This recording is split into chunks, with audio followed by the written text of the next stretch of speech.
C'est-à-dire que la salat, c'est l'unicité. Mais eux, ils ont instauré des règles pour nous diviser. C'est-à-dire que tel groupe, il va prier aujourd'hui à telle heure, l'autre groupe, il va prier à telle heure. Pourquoi ils ont fait ça? Pour diviser l'humanité, pour enlever cette unicité dans la prière. La prière, à la base, quand elle était commandée pour tout le monde en même temps. C'était censé être une prière. Et comment vous expliquer? Si moi, par exemple, chez moi, pour que je fais la prière comme en France, je dois la faire à 6 heures, ben je la fais à 6 heures.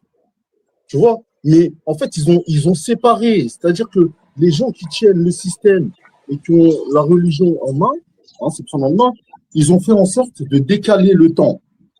Et quelque part, je vais vous dire, c'est quoi l'imam du temps?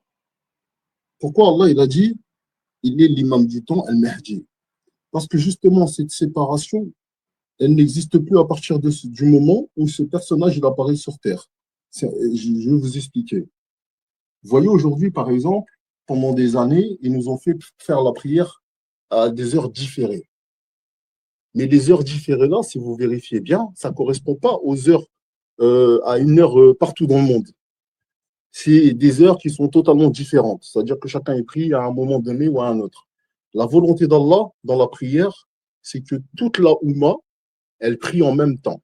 Un jour, c'est ça qui sera l'excellence. C'est-à-dire que quand on regardera sur Terre d'en haut, partout dans la planète, ça priera en même temps. Et c'est là justement la gloire d'Allah.